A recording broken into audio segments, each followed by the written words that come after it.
Hey all. Um, Welcome to this session on housing policy and eviction. I'm Jaron Chang, founder of Genuinity. I have the distinct pleasure of moderating this incredible panel that we have here today. Housing is obviously a deeply complex issue, interwoven with issues of health, economic opportunity, and a long-standing history of racial injustice. We see this in the national housing crisis precipitated by the COVID-19 pandemic. Now an estimated 40 million are at risk of eviction in the next few months, disproportionately impacting communities of color. Here in Massachusetts, the eviction moratorium is set to expire on October 17th, and what will happen after remains unclear. We hope that this session will spark questions and reflections on what our role can be, both throughout this week and beyond. We're privileged to have leaders steeped in the housing space who have offered to share their diverse perspectives with us today. We have Rachel Heller, CEO of the Citizens Housing and Planning Association, also known as CHAPA. CHAPA is a leading advocate for affordable housing at the state and federal levels, and also runs programs that connect people with affordable rental and home ownership opportunities, including the Massachusetts Accessible Housing Registry, the Massachusetts Home Ownership Collaborative, and Chapter 40B monitoring. We also have Thaddeus Miles, who's the Director of Community Services at Mass Housing, where he's responsible for 3 different impact areas: housing stability, knowledge and capacity, building and strengthening families and communities for over 500 housing developments across the Commonwealth. He's also deeply involved in nonprofit work, particularly in Roxbury as the founder of Think Big, Dream Big, and HoodFit. Finally, we have Chris Norris, who served as the Executive Director of Mass Housing since 2007, I believe, with a staff of over 150 and a $12 million budget. Metro Housing connects residents of Greater Boston with safe, decent homes they can afford and administers more than 9,500 rental assistance vouchers. Our final panelist, Vanessa Calderon-Rosado, couldn't join us live today, but we'll be sharing her thoughts through recorded clips during the session. Vanessa is the CEO of Inquilinos Boricuas en Acción, or IBA, a community development corporation dedicated to empowering and engaging individuals and families to improve their lives through both high-quality, affordable housing, education, and arts programs. It's actually the largest Latino-led nonprofit organization in Greater Boston and controls a portfolio of over 600 affordable housing units in both the South End and in Roxbury and Mattapan. So we're going to start off by delving into how members of our community have been impacted by this issue, especially during the pandemic. We'll start with a clip from Vanessa to kick us off, and then we'll go to each of our panelists. So if we can tee up the video of Vanessa, that would be. Thank you for having me here today. Very excited to share this panel and to talk about this important issue that is housing and housing stability in our communities.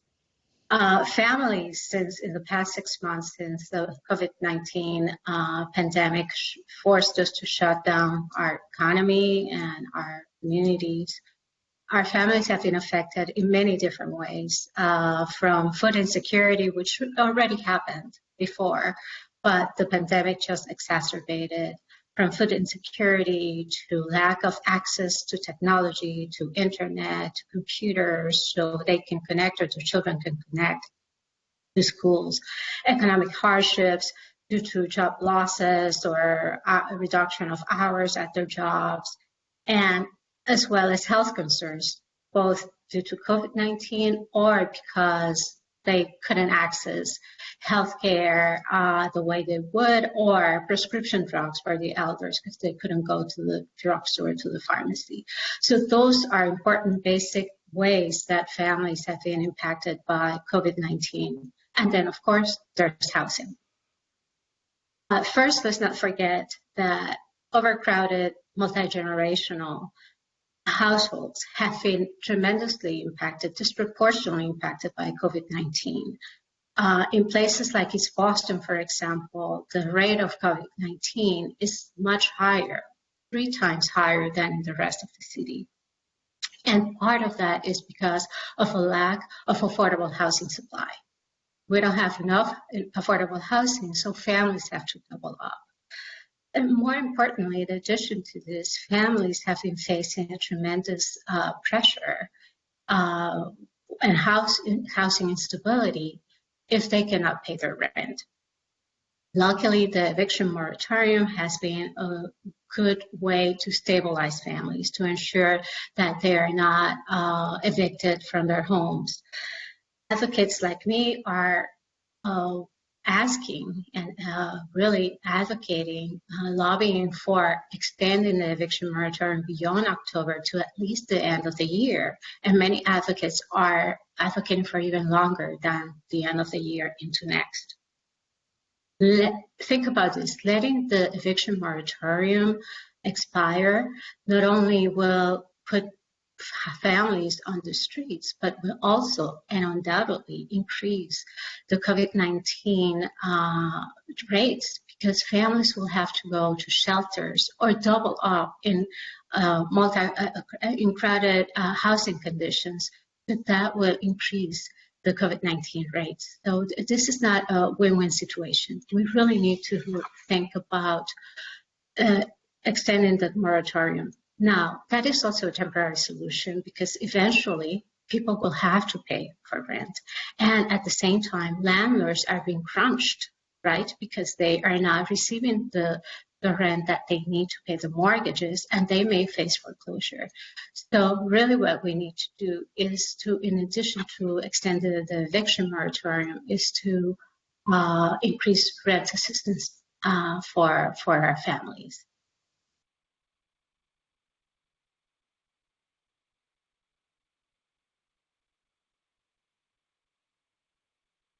Great. Thank you, Vanessa, as always. Incredible overview.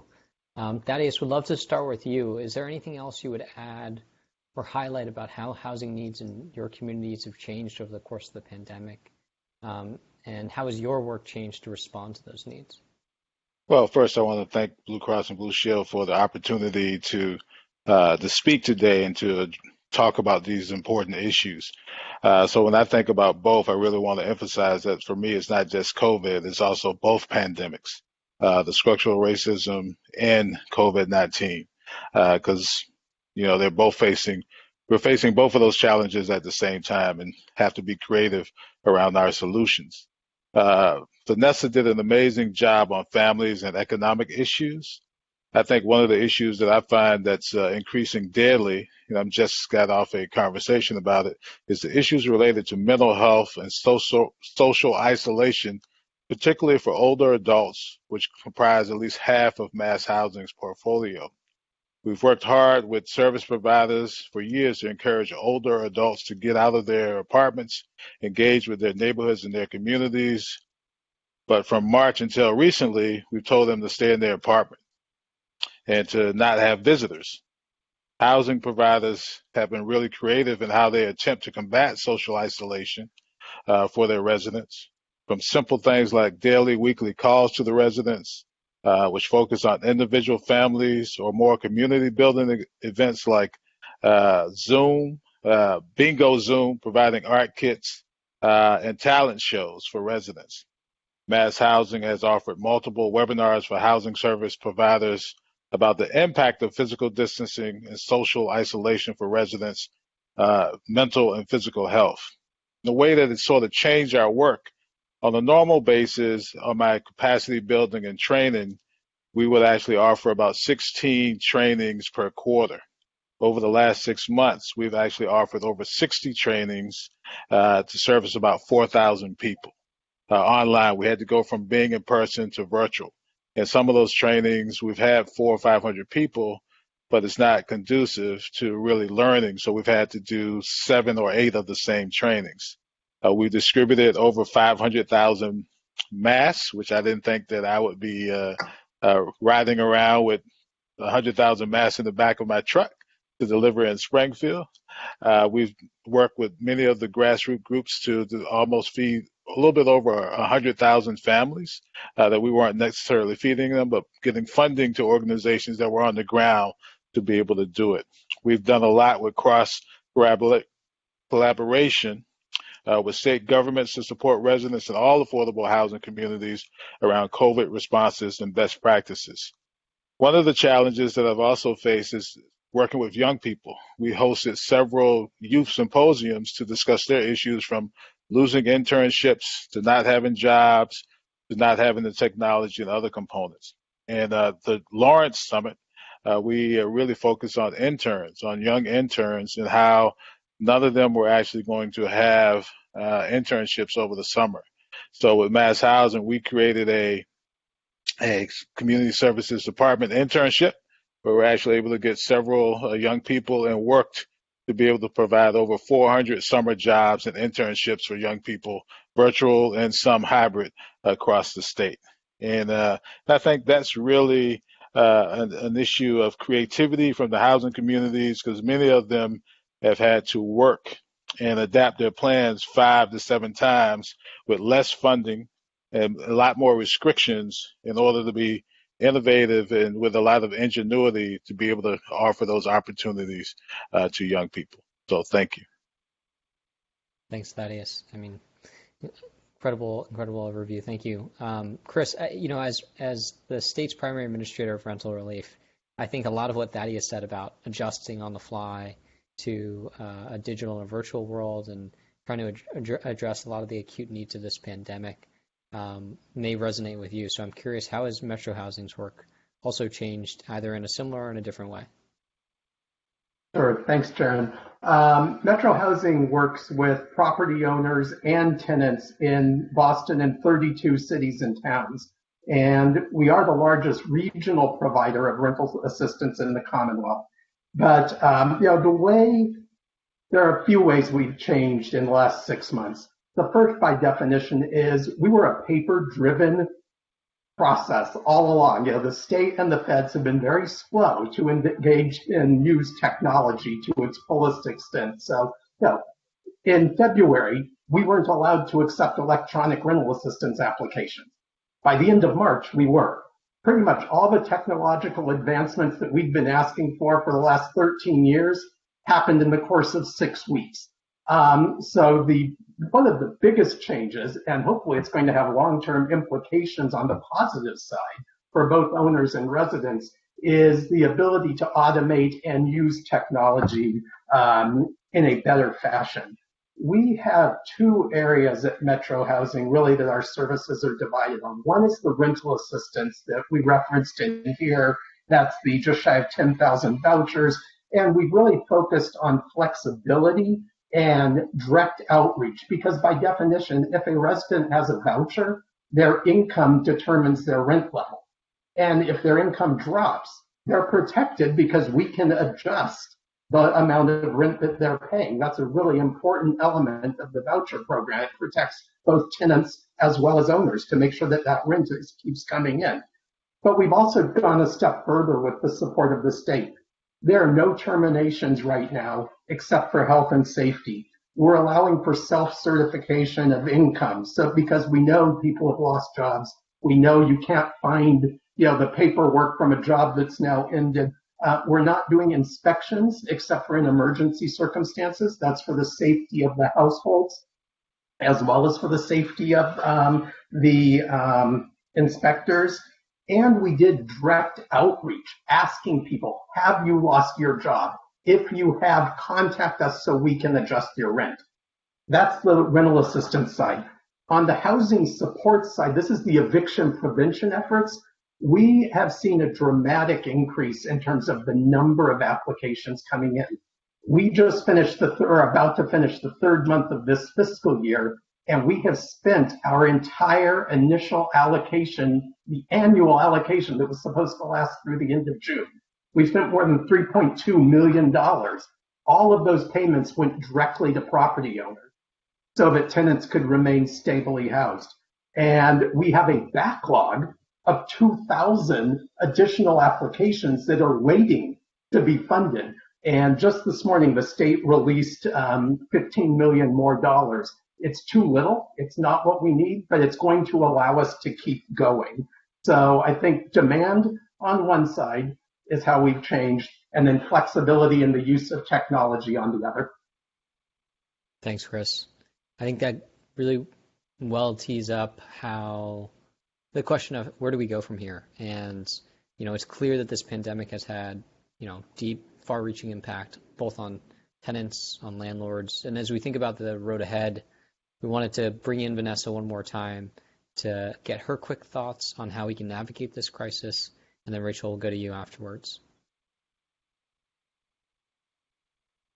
Without a doubt, we need to extend the moratorium.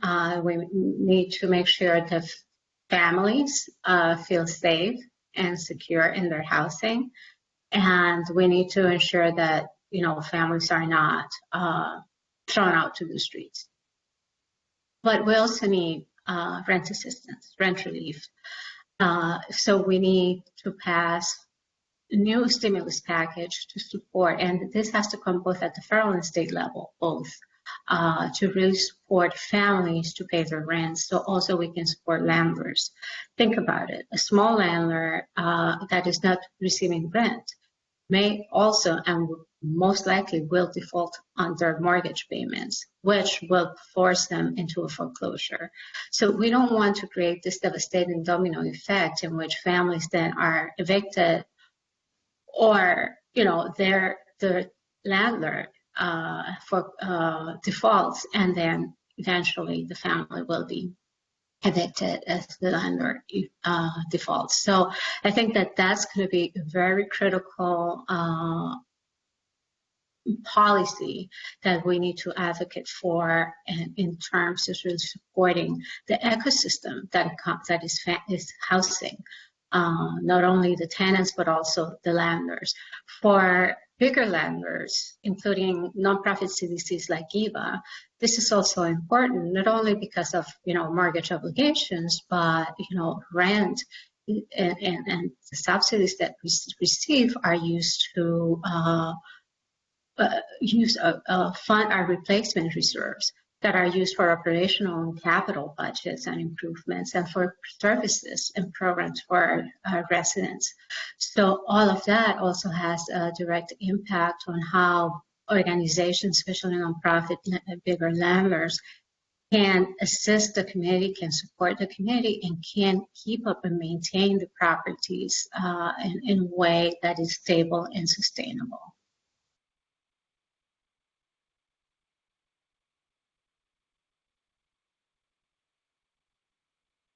Great. Thanks, Vanessa, again. Vanessa mentioned extending the eviction moratorium and rental relief. There are a lot of interests, obviously, here that are in play and needing to be balanced. Rachel, is there anything you would add or nuance about what we need to do to successfully navigate this crisis? Well, I will say Vanessa made a lot of great points in both those videos. And, there's a lot that needs to be done. We need to start from the fact that really no one should be losing their home because of COVID-19. And so how do we prevent that from happening? We need to prevent evictions. We need to stabilize affordable housing, stabilize properties, make sure, as Vanessa said, owners aren't going under and communities aren't being impacted. And we need to keep building affordable housing, ensuring that we are building affordable housing that meets the needs of multiple income levels, and particularly those with extremely low incomes. As Chris said, the people who are in deeply affordable housing, their rents are adjusting based on their incomes. And so when their income is dropping, they're going to be okay. We need more of that type of housing. In terms of preventing evictions, we have two levels of moratoriums right now. We have the state moratorium that's in place, as you noted, Jaron, until October 17th. There's then a federal moratorium that's in place until the end of the year. Our state moratorium is certainly stronger. The federal moratorium, it is comprehensive in that it serves a lot of people, but it's a little bit more complicated. Regardless of the moratoriums, we need resources to help people pay the rent, because we don't want these moratoriums to end, whether they're in October, December, or sometime next year, or even after that. We don't want people to be faced with these tremendous debts where they owe a lot of rent, or that the owners aren't able to pay their mortgages or property taxes, that they lose their properties, as Vanessa pointed out, or that investors come in and really change the neighborhood. So we really need to be working at all levels, local, state, and federal. Ultimately, it's the federal government that can provide the resources that we need. While we need to keep pushing on that, we need to work at the local and state level to gather those resources as well. Thanks, Rachel. Chris, would love to come back to you, and if you could help us play the skeptic for a bit. What do you think are some of the key barriers here? What are some of your concerns as you think about the size of these hurdles that we have to try to overcome in the next few months? There's so many that it's easy to play the skeptic, I would say, and Rachel's laughing because she knows me well. The lack of housing that's affordable to the lowest income households is the primary barrier. We don't have enough housing. And when I say affordable housing, folks will often say, I support affordable housing, and they leave it at that. They never take the next step of saying affordable to whom. And below market housing for someone earning $100,000 living in the city of Boston might be needed, probably is needed. It's not the same as subsidized housing. And the families that work with Metro Housing on average have an annual income of $15,000. And more than a third of them are working and still bringing home that income for a family of three. So lack of housing that's affordable to the lowest income households is the primary barrier. The other is inequity. Those of us, Thaddeus, Rachel, myself, probably many people who are listening in today realize this isn't new. This may have come as a surprise to the general population, but what it's brought up is longstanding inequities in how we provide housing, not just in the Commonwealth, but in the country. And we need to look beyond in terms of, where we go or what are some of my concerns. My concern is that we're going to focus on the immediate problem today, and we're not going to focus on the future.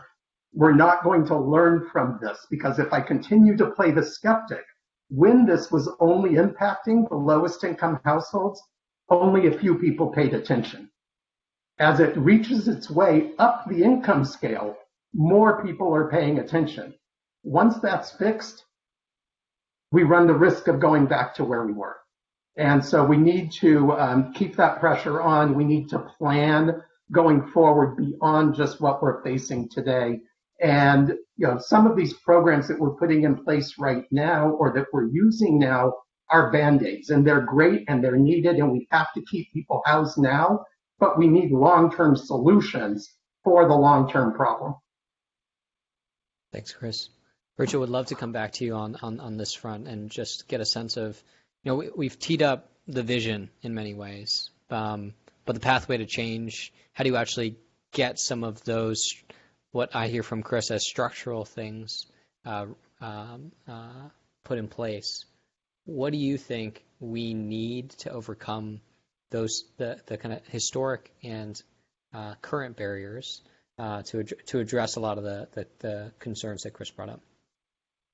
Like Chris said, there's a lot. And like Thaddeus said, there's multiple pandemics that are occurring, and one pandemic just really exposed the other one for a lot more people. When you look at why we don't have affordable and deeply affordable housing in many communities, this goes back hundreds of years, and there are a lot of policies in place that have caused there to be so many racial inequities and to really concentrate resources in largely white communities. And so, as far as how to overcome that barrier, we all need to acknowledge the policies that got us here. We need to undo those policies, and we need to be constantly thinking about equity. We need to think about people across the income spectrum. In many communities, there's a lot of very open discussion about limiting housing for families with children. We need to think about what a community is and what a neighborhood is, and to be a lot more inclusive, not just welcoming, but inclusive, and seeing the benefits of having a diverse community. And so I think, going back to your question about what do we need to do, we need to undo a lot of policies, put new policies into place, and we need to really prioritize housing and deeply affordable housing. Thanks, Rachel. Would love to talk a little bit about individual agency as well as kind of corporate agency in this issue. Given Vanessa's experience both at the community level with EBA and the corporate boardroom over at Eastern Bank, Why don't we start off by hearing from Vanessa through a quick clip, and then Thaddeus would love to come to you next. We all know that housing is basic. And over again, research shows that housing is a strong social determinant of health. When families are in unstable housing environments, they experience poorer health outcomes. They experience toxic stress, mental health issues, asthma, and others. So, and also research has demonstrated that with housing intervention projects where there's housing stability and housing is provided to families, health outcomes improve and healthcare costs decrease. So this is a no-brainer for a company like Blue Cross Blue Shield that does so much in the community and that leads out for the health of the community. Housing is critical, is fundamental. What could you do as an employee of Blue Cross Blue Shield? A few things. First, I would say you become an advocate, that you advocate for these important policies in terms of extending the eviction moratorium, increasing rental relief and assistance for tenants, that you call your state and federal legislators and you tell them the importance of this issue for not only families, but also to continue to contain the pandemic that is COVID-19. So I think that is an important thing that you could do. As a company, I think that Blue Cross Blue Shield also should think about how they can direct corporate dollars both through the foundation and the corporation to support housing initiatives, whether it's advocacy for policies like the ones we are discussing today, or whether it's support for organizations like EBA or CHABA or Metro Housing to continue to advocate and work in these initiatives. And lastly, perhaps additional support and funding from the foundation and the corporation to support the development of more affordable housing. We find ourselves in this crisis in many ways because, especially with COVID-19 and the high rates, because people are not properly housed. We don't have adequate, sustainable, enough affordable housing. So I think Blue Cross Blue Shield could be a leader in this arena and help push for more affordability and for policies that will support housing stability for our families.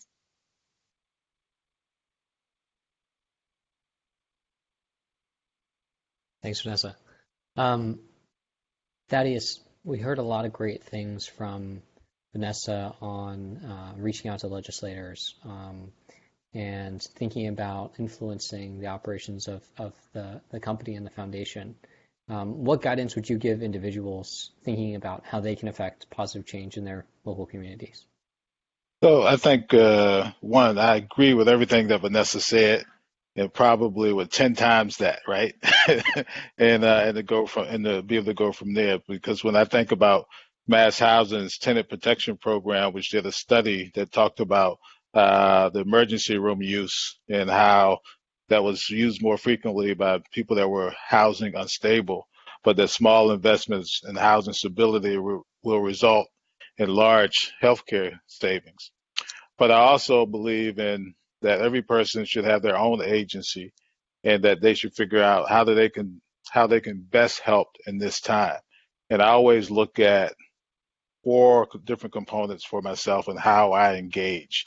So the first is when I think about emotional intelligence and where we're at is what stage am I in? Am I in the pity where I acknowledge your suffering?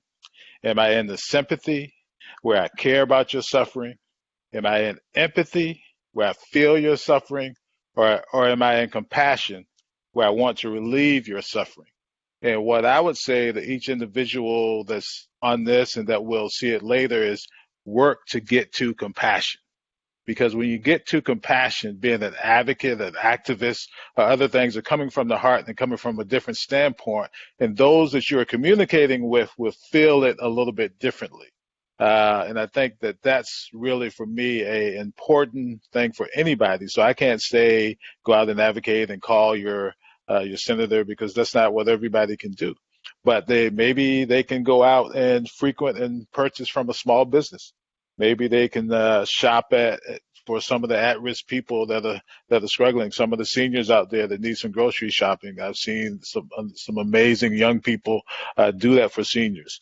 Maybe they can provide some school technology for some of these people that can't necessarily access technology. It probably have to be other than a Chromebook, since people can't really buy Chromebooks right now. Learn more about housing, volunteer at some of the food distribution sites, and be a volunteer to be able to call and talk to some of the people that are isolated and participate. But I still go back that we have to, as an individual, to really understand what's happening around housing, and to really understand how you can make a difference, is that you have to move through those stages of pity, sympathy, empathy, and get to compassion, and let your compassion lead you in your action towards addressing these particular issues. Well, I love that framework, Thaddeus. I'm going to steal that from you for sure. Rachel, I'd love to go to you next. What do you feel like advocacy groups like CHAPA need at this moment? We've heard about the legislative stuff, but can you help to make that tangible for folks watching this video today or in the future, on how they can think about influencing both state, maybe even federal policy?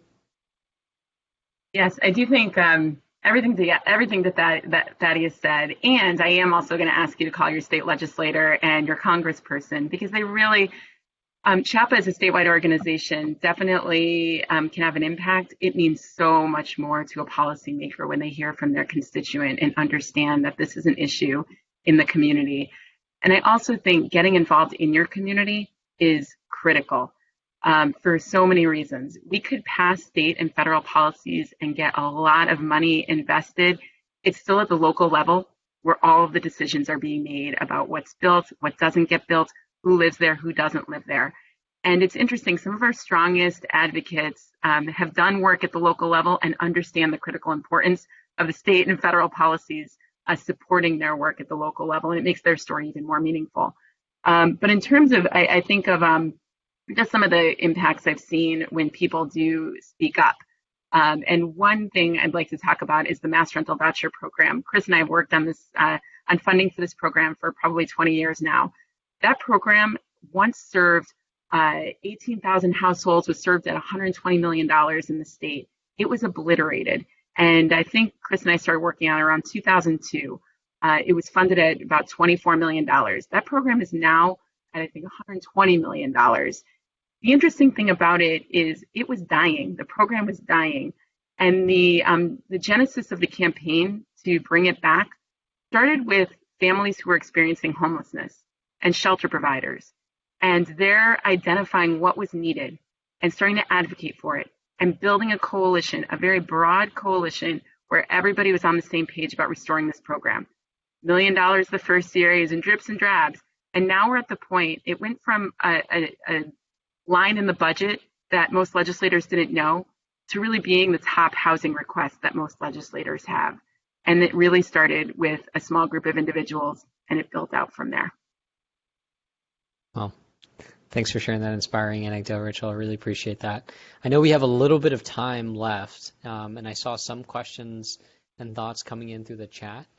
So I figured we could open it up a little bit if folks want to post questions there. I don't know how much our panelists have been looking at the chat, but it seems like we have some pretty well-steeped folks in the housing space on the chat. One of the things that stood out to me was this issue around, as we think about kind of the structural issue of building more affordable housing and the anecdotal contrast with a lot of luxury apartments going up. I'm curious, I'll kind of tee this up, whoever wants to take it. But Chris, I know we haven't gone to you in a while, so if you want to jump in on this, curious how you all would explain or unpack some of the history there as we think about even the recent history, a lot of the, say, luxury apartments coming up, and then the need to push for a lot more affordable housing across the income spectrum. So you're throwing the easy one to me. I'm trying to choose my words. I know it's being recorded. Developers go where the money is. That's the system that we have in place. If this Commonwealth and or this country was truly interested in providing housing for the lowest income households, we would do it. We actually stopped doing it during Richard Nixon. We stopped building, for all practical purposes, new public housing. We reduced what HUD, Housing and Urban Development, was doing and instead shifted our primary housing production program for housing that's below market is now handled by the IRS through the tax credit program. It's not even handled by the housing department anymore. And so, if we can't fault, given the system, developers who want to make money because that's how the system is set up. But what we can fault potentially is the folks that claim to support affordability, but then oppose it because it's not the right place. It would change the character of my neighborhood. In my own neighborhood that I live in, I was one of the 3 people that testified in support of the development because, quote, the neighbors that came out said, we don't want our neighborhood to look like Dorchester. Not to put too fine a point on it. And so, that's what we're up against right now. And if we want housing that's deeply affordable, we need to pay for it and we need to build it. And we can't rely on the private market to do what the government or public should be doing. And I have a slightly nuanced response to what Chris said. Shocking for Chris. We have a significant shortage of housing in our state. And that is largely due for the reasons that Chris was saying, where in every community, at every decision, it's largely no. It's no to multifamily housing. It's yes to single family, large lots. And that has caused a situation where we don't have enough homes for the people who live here. We don't have enough homes for our economy. And that results in people building what is allowed and what you can do. So as you know, when we have a shortage and we don't have enough resources to put in to make sure it's deeply affordable, then the result is we're going to get more luxury housing. I do think this is where people really need to speak up at the local level. There's a report put out by researchers at Boston University that showed they studied planning meetings where all the decisions are made and zoning meetings, and only 14 or 16% of the people who show up at these meetings speak in support of housing. We know that doesn't represent the public, but the people who turn out are the people who are against it. And so by showing up, and it's a little bit easier by Zoom now, you can actually be that positive voice that shifts that conversation, and we can start to see the tide change and get more of the housing we need. Yeah, I think great. it's. Sorry, go ahead. Yeah, Didn't mean to cut you off. I think it's. I hear a lot, and I'm gonna just come from the community perspective. And what I hear from the community are a couple of things. I hear that there's a generational shift. That a lot of the prior developers lived through the era of depression and really sort of understood poverty and what it looked like and what it felt like. But a lot of those people that are taking over some of the companies, which are most of their children, have not necessarily felt that particular issue and felt that same way. And think about legacy a little bit differently. And it's really, that's a challenge. I also know that there's, I live in Lowell, and Lowell is up and coming and shifting, and we are also getting to a point where we are starting to be priced out of certain communities and certain people that have moved outside of Boston that couldn't necessarily afford a condo or whatever it is in Boston, but could afford one here easily, are in that position of, I don't want that affordable housing next to me, right? I want to make sure, I would never thought that I would see a condo or a rental 2-bedroom in Lowell be $4,000 a month, right? Mm-hmm. I'm like, okay, I could buy a home here for $4,000 a month, but I couldn't rent an apartment for $4,000 a month. So I think when you start to look at just the generational shift and how we think about affordable housing and how we think about legacy, there's some dynamics there that are also in it. And I also think that when we start to think about the second pandemic, there's still deed restrictions on some housing in this state that do not allow black people, that would not allow a black person to buy that home. And so that's just one of those things that's there. You know, it's easy to get it lifted, but that's just one of the issues that as we start to think about communities and them not wanting certain people or certain incomes in their community, because sometimes it doesn't matter the color, it's about the income and what they think of that person. It's a challenge that we're going to have to face, and some reckoning going to have to be addressed. Right, and some real understanding of shared values and what we think our values are for our communities. Do we value affordable housing? Do we value a diverse community? And then what are the policies we put into place and then the funding to make that happen? Right. Yeah. Thank you all so much. I feel like that's a perfect spot to end on. Thaddeus, Rachel, Chris, I feel like every time I speak to you all, I learn so much, not just about this space, but how to think about community engagement and being a thoughtful, just civic citizen or civic leader. And I think, Thaddeus, to your point, it all starts with compassion and understanding of what folks in the community are going through, and figuring out and putting ourselves in spaces where we can get the learning to figure out how we can advocate most effectively. And I think that I hope that this session helped a lot of the folks on the call and who will watch this video later start that journey or take additional steps on their own journeys.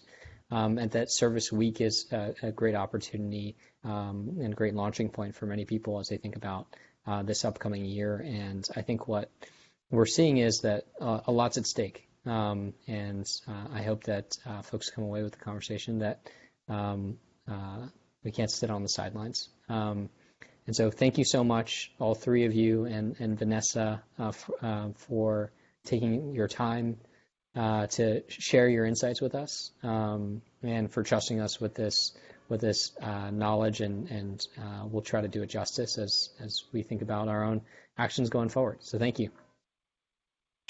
Thank you. Thank you, sir. Thank you. Appreciate it. All right. Have a good one. Thank you, everyone. All right, bye. Bye.